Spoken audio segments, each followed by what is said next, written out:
What's up, everybody? Welcome back to another episode of the Real Heroes Show. Got Cory and Nick with you here today, and we're a couple days late, but we're talking about Foundation Episode 7, which was entitled, according to my notes, Mysteries and Martyrs. Nick, how you doing today? I am doing well. How about yourself? Oh, it's Wednesday right now, and we're seeing the Eternals tonight at Yeah. the cinema, as Martin Scorsese would like to say. So I, hmm I really can't complain. Very, very excited. Yeah. Same. Same here. Yeah, man. So in this video, we are going to break down, discuss spoilers, all that fun stuff. We'll dive into the Terminus / Invictus plot first, the Empire plot second, and we're going to save the good stuff with Gaal and Harry for the end. Nick, I thought this was a better episode than the last couple that we had seen. Would you agree? Yeah, absolutely. I would probably put this up there um, with the first two episodes, since I still think those first two episodes were the better parts of this Yeah. season. And overall, as we're kind of moving forward with the stories on different worlds, different timelines, this episode definitely started to bring more together, but also still carried on with things that were tied from the first two episodes of the season, and the finer quality parts Yep. from the characters and the different storylines. So Yeah.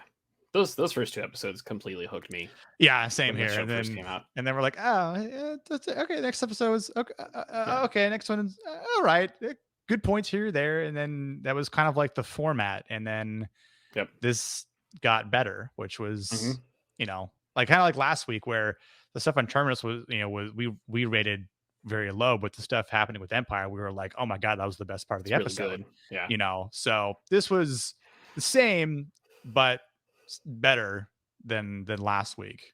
Yeah, So and this episode had a lot of interior spaceship shots, which I'm a sucker for. So yeah, that yeah, made me happy. So let's get into in the Invictus. So we've got Farah and the Anacreans that took Solvar and a few folks from Terminus. They find the Invictus. They have to kind of jump their way through space to get on it because there are booby traps everywhere. yeah. We lose Hugo in the process, which we thought that guy got like half Oh on man, Terminus, right? yeah. And then he just gets this weird little like spermy float out into space kind of death. But Yeah, I don't know. it was like a plot convenience thing. We thought he died. Yeah. He doesn't die in Terminus, and then he's only because he dies in this episode, or seemingly dies in this episode. Because I feel like once you float off into space, there's no coming back. Especially if they're all However, on the Invictus and they're about to jump again to that's God true. Yeah. to no one knows where. So Right. he's just gonna be floating off in an unknown area because no one knew where the Invictus was in that spot, so no one knows what he's there. They might even hit him. It's And then possible. that would be the worthwhile death if he just gets liquefied by He might get hit by an asteroid, in which case the chance are 1 to 1. I mean, the chances of surviving an asteroid field. Yeah, I mean, maybe not so much for Hugo, Yeah. but again, it was sort of like his plot convenience of only being alive so that Salvor could man the ship, and then his thrusters conveniently, or rather Right. inconveniently don't work, and he's just like missing the mark. And then Salvor wants to save him. Farah's like no, and he just drifts off. Yeah. I'm Very like, anticlimactic death. yeah, very. I'm like, I I would have rather him like try to, you know, maybe just get killed more heroically, because Yeah. that's just a crappy way to die. That's Yeah. such a terrible way to die, just drifting off into space. Well, But maybe Captain Marvel will find him and carry him back to Earth a couple weeks later, yeah, and it's too bad then he doesn't they'll go have fight Thanos. the Princess Leia force and can just fly back. Yeah, come on, Hugo, step up your game, bro. Hurry, Mr. Poppins, not Mary Poppins. Yeah. But like, Well, Hugo's gone. yep, R.I.P. Hugo. R.I.P. So they they get into the Invictus. It's a little bit like a horror movie. There's Yeah, flashing lights. There's narrow hallways. There's bodies floating frozen. There are booby traps everywhere. Force fields that are trying to get people to not utilize that ship. I thought that stuff was cool yeah, and fun. I love horror elements in other genres. It's always neat. It turns out that the Anacreons, I feel like the actual plan of theirs changes like every week. I It was agree. like, we Yeah. need to get to Terminus. No, we need to get this plan. No, we need to get this ship. No, we need to get this ship. No, we're gonna run this ship into this planet. And it's like, okay, what do you guys actually have a plan, or are you just kind of winging it as you go? I don't know. Yeah, it does seem like the plan is um being altered on a weekly basis. Let's pray they don't Uh alter it any yeah. further. That's exactly what I was thinking. But we'll see. I wonder if at one point they'll sort of flesh it all out like verbally, even though we're seeing it. So at that point, we kind of can go backwards and trace the dots for like Right. of where they've come from, where they're going, and um. I agree though. I like the vibe of being on the Invictus. It did have this creepy ish aliens type of vibe Yeah. without the aliens, of course. But more so the ship itself is, you know, I don't want to quite say the enemy, but like the antagonist here, where it's like you've got the crew that are they're trying to stop it, but the ship's like, ha ha ha ha, my flashing lights in between seconds or whatever it is. Right. It's a countdown clock Yeah, if you don't stop me in time, I will teleport into another unknown location. with no idea where that's going to be, which Right. is And I kind of I think I liked the whole concept and idea of the ship disappeared 700 years ago. Like it kind of just made it a little bit more creepy and like yeah. mysterious. And I feel like if they would play on that a little bit more, which they did, and I think just the countdown esque part of it seemed pretty cool as well. Like oh the intervals of the lights was like 16 seconds, now it's like Yep. 15, and so like we've got 4 hours left. I'm like, okay, well they'll probably stop it because it's Yeah. a TV show, but Yeah. And of course, the Anacreons are to a degree antagonists in this show, and right, their apparent, as of this moment, master plan is to take that giant ship and fly it straight into Trantor right, and kill the Empire. Empire, yeah, So that we'll see if they actually get to that or not. I turned to my girlfriend during this part of the plot and I said, "You better start believing in ghost stories, Miss Turner. You're in one." When I saw the bodies floating and everything, because it's a yeah, ghost ship. It had like a little bit of a piratey vibe to it, but I'd say improved over what we saw on Terminus. It's still not my favorite part of the episode, which is yeah, why it's up front. We're ramping up towards the good shit. So let's move on to the Empire. We can get a lot of Brother Dusk in this one. It was mostly focused on Dawn and Day. right. Dawn is he's getting his groove on with, He I got think, laid. He Jacinta. got Is that laid. is that her name? Azura. Oh shit! I had a different name in my head for some reason for whoever that lady was. That's why I wrote it. I typed it down. Well, Uh, comment if you think that I suck.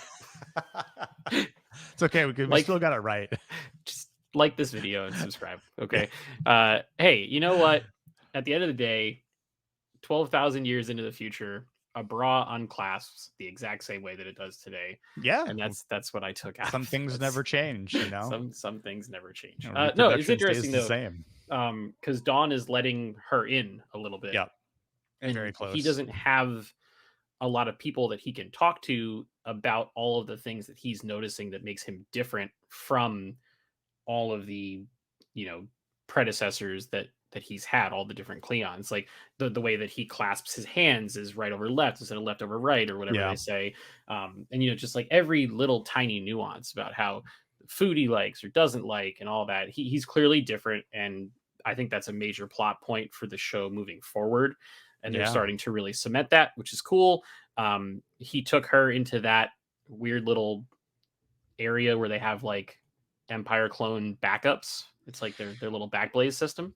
Yeah. The Principium, I think, is Yeah, what it something like is. that. And But that was yeah, creepy. it was, but like I liked how like I found it interesting how he says every day is a test. It's either you blend in or die, Right. because again, if people knew like, hey, well, you're crossing your hands this way, like, oh, you're colorblind, you Right. have these other inferences that to us, like, that's normal. That Sure. doesn't make you, I mean, yeah, it makes you different, but it's also unique, and it's also what's special about making people different. Yeah. And it's not like being an exact clone. I kind of had this like, it's almost like the Bad Batch, right? In Star Wars, like in Yeah. Clone Wars, like you've Hmm. got they're clones, but they're slightly different. Sure. And that doesn't make them any less because, as you know, with Star Wars, they're very capable at what they Oh, do. 100%. So it's like saying, Brother Don would be and is still very capable at what he's supposed to do at being Empire. I don't think that should be held against him, but of course, Right. that's when you get into like the rules and the regulations and all that, Yep. political crap. That's like, oh, you cross your fingers the wrong way, you have to be replaced now Yep. by this back to tank clone that I we was gonna say have. we're gonna drain the back to tank and send the Yeah, other guy out there to. I want to see a situation happen. Like I don't know if it's just like they flip a kill switch on the current one, or if like the they one comes execute out him or and like something. challenges him to a duel or something, and then like I want to see like two brother Dons fight each other. That'd be pretty fun. But Yeah, one of them has like a like more evil look or something like that. Like yeah, kind of like an just X-23 thing from Logan, when bad Hugh Jackman fights good Hugh Jackman. yeah, Like yeah, that's exactly. that's fun stuff. It's all weird, and that's what sci-fi is all about. Yep, But yeah, so that was cool. You're getting some progression on the Dawn character, which I thought was neat. yep. The Day character is also proving to be different from Whew. his own versions of Yeah, himself. Uh, Lee Pace is fantastic again. yeah, he killed it. He's facing the crisis in his own brain where Halima, is that her name? To make sure I don't fuck it up. Yes, Zephyr yeah, Halima. yeah. Um, so she's kind of challenging him on not having a soul, right? And The he one who's wants. yeah, Go ahead. who's challenged like the what can't I think of the word? The heretical one. Yeah, yeah. Like she's the one that's taking. She's kind of building up favor amongst all of the religious fanatics, and she's kind of the next person to take over for the person that died or whatever. And she's kind of rude to Day a lot in this episode, and it gets him to the point where what is it like walking the spiral or something out in Yes, the desert, and like yeah, he's apparently going to do that next week, which is something that no no Cleon has ever done before, which is interesting. So you've got two Cleons, Dawn and Day, that are both um, like deviating from their quote unquote paths to be different than what they were before.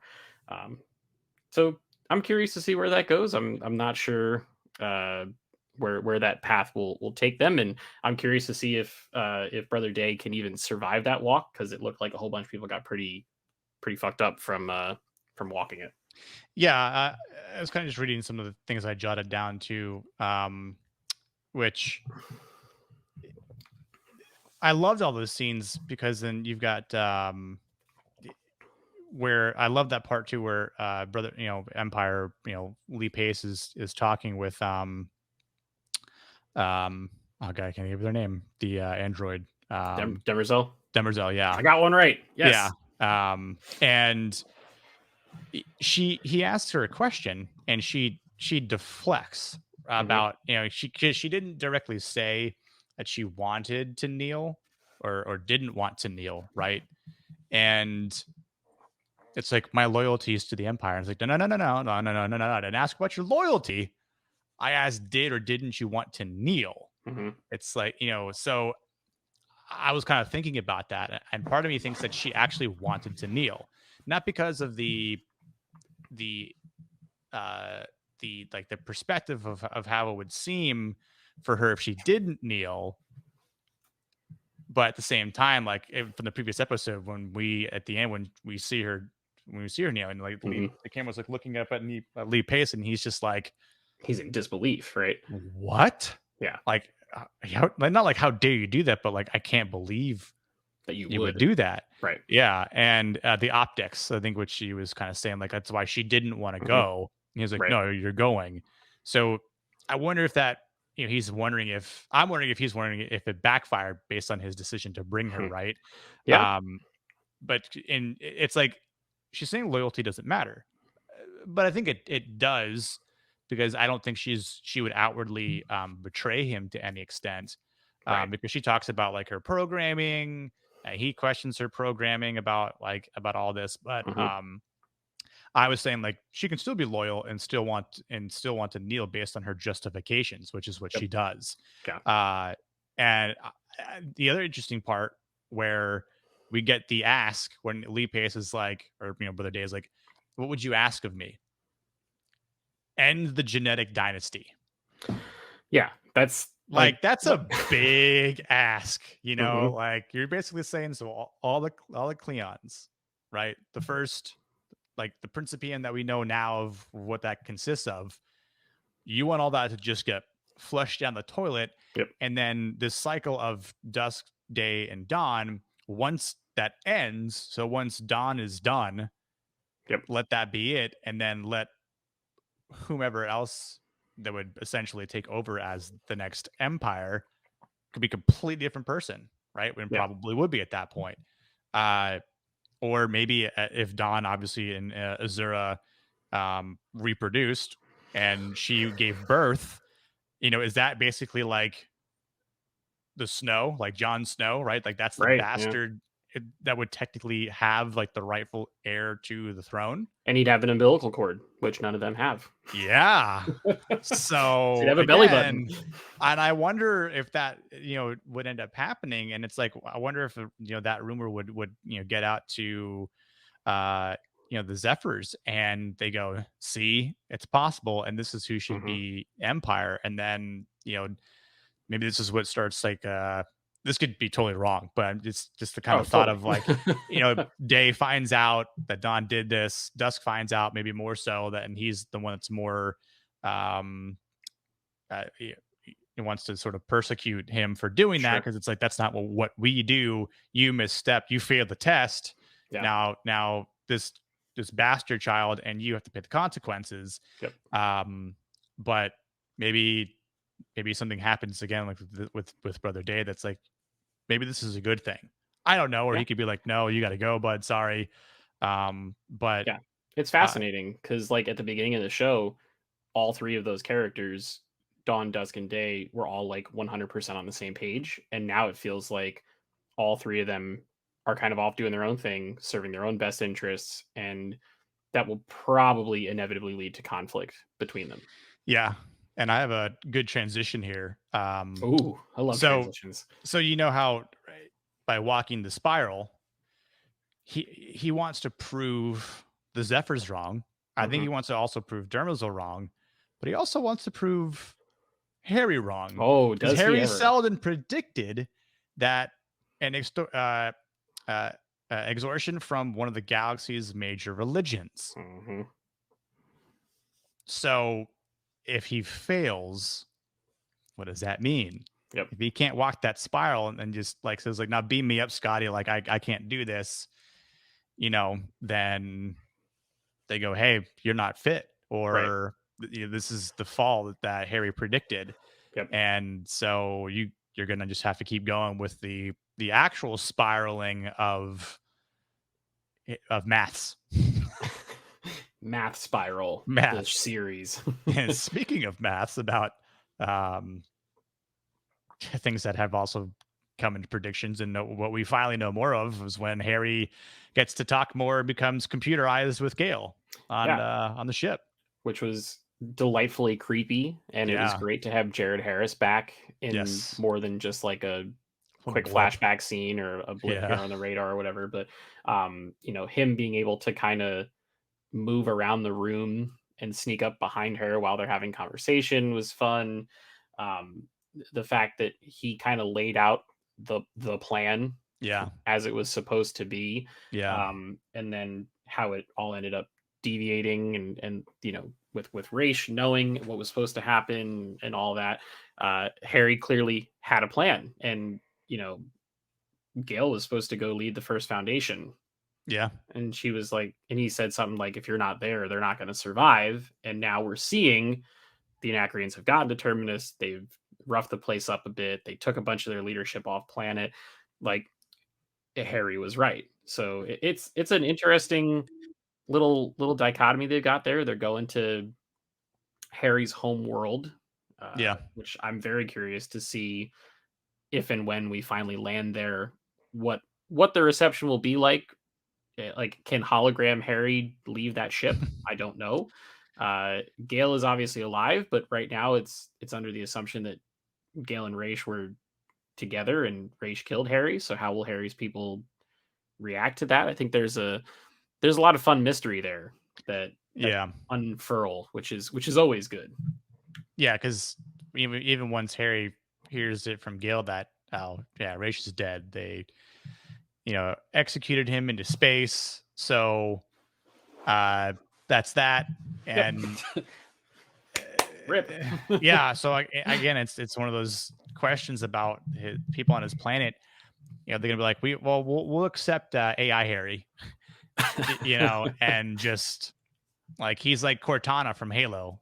He's basically like gets put in the back of Master Chief. So Gale's going to carry him around as well in some sort of device, and so we'll maybe continue to see like him in some sort of little like holocron Right. thing. But yeah, like I even put down at one point as I was watching, like, is it Gale's fault even though she can feel the future, right? Like, Yeah. and that was one of the things where I like how it isn't sort of, I mean, it was kind of antagonizing from Harry's perspective to see like, you chose to put your name on this, on the Abraxas Yeah. equation. You could have left it anonymous, but you didn't. Because you wanted Why? the recognition. Exactly. And it was Yeah. like, because she wanted the recognition, because she could feel it, because she just had this like, this like the Jedi premonition, like this gift of foresight, even though in some cases Yeah. might not really seem like a gift, because she could feel that something was wrong and that someone's life was in danger. Mhm. Even though it was like, no, no, no, my life is supposed to be in danger because we have a plan. Yeah. And I was just like, why didn't they just fill her in? I know she probably would have tried to stop it or think of a different Right. plan, but again, maybe there was another plan if because she's obviously this genius and Sure. has the mind to solve things and Right. potentially smarter than Harry. Right. And I think he saw her as a potential replacement because he drops the bomb on her in this, that he had the disease that caused Right. like rapid mental Deteriorate. degeneration. Yeah. Like that's he said, I didn't want to become like essentially a vegetable, right? Right. He wanted everyone to remember him and know him as the genius he was that predicted all of these things. And Gale could kind of be like the successor of that knowledge, Right. which is also interesting. It makes a lot of sense, but Yeah. um, it also at the same time turns Harry into a martyr. And Brother Day said at the beginning of the series, martyrs have very long half lives. So there's a lot of, it's becoming a very twisty web, Yeah. this show, and we've got, I think, 3 episodes left now, Yeah. for the season for them to. I don't think they'll tie a bow on everything, because this is No. clearly meant to go more than one, and they've already gotten greenlit for a second. But I am curious to see over the next 3 hours that they bring what exactly is going to happen. Did you look at the preview for the next one? Do you have that pulled up or? I can pull it up in just a second, but one thing I'll say prediction wise, because within like the last 3 episodes, my my hope is that obviously there will be a cliffhanger. But what sort of cliffhanger will we actually get? Right. Because I want to say like the Nacrians will probably get get the Invictus to Trantor. Yeah, I got it right now. So the missing piece is the next episode. And Brother Day embarks on a journey that no other Cleon has ever attempted. Right. And you could see the little image shows him dressed up like he's on Dune. Oh yeah, look, it's Um, like he's on Arrakis. That's yeah. funny. And then Salva Sci-Fi. prepares to make the ultimate sacrifice to return home. Okay, so she's gonna try to do something to get the ship to go back to Terminus instead of to go to Trantor, and Right. that's your conflict there. So So that'll be pretty interesting. Which back on Terminus, I mean, yay! maybe Yeah, there's maybe. maybe not. Maybe they'll fly straight into Trantor and blow the whole place up. Who knows? Yeah, Um, that'll be very we shall interesting. see. But I thought this was a good episode. I thought that it helped move the plot stuff forward and kind of set the table for the final three episodes for them Yep. to come to some resolution on some stuff. So I'm going to give this episode a 7.5 out of 10. How about you? Yeah, I was thinking somewhere around there, like 7.5, 7.7 ish. Not quite an 8 for me. Yeah, Maybe if there was a little less, plot convenience, maybe if they would have fleshed out more of the Invictus Terminus stuff, I think right. it would have been better, more Yeah, consistent. 'Cause I still think the driving point of the show is stuff that involves Gale, Harry, and Empire. yeah. And that stuff I'd probably would have given closer to like an 8.5. But Yeah, the yeah, just those two things would have been, higher than yeah, that. again, So it proves to be a tale of two shows, really. yeah, So unfortunate, but fortunately, yeah, yeah, so at least we get some good stuff every week. But true. that is going to wrap things up for this video. I hope you guys enjoyed it. If you did, drop us a comment below. Let us know what your thoughts are on this episode and the season as a whole. We'll make sure to respond to every single comment that comes through. If you haven't liked this video, like the video. If you haven't subscribed yet, please subscribe. We're working towards our goal of 1,000 subscribers, and we need your help to do so, and we very much appreciate it. If you want to check us out on social media, we are on Twitter and Instagram at Real Heroes Show. We've got some more content coming at you this week. Like I mentioned at the top of the video, we're seeing Eternals tonight, so we're gonna have a review right on time for when everybody else can see it for opening day / night of that film. So really looking forward to that, and then we're also going to do a full live stream next week to talk about all the spoilers for Eternals once everyone has finally had the chance to see it. So be on the lookout for all of those things and so much more. And until next time, we'll see you guys in the next video. Triple blessings.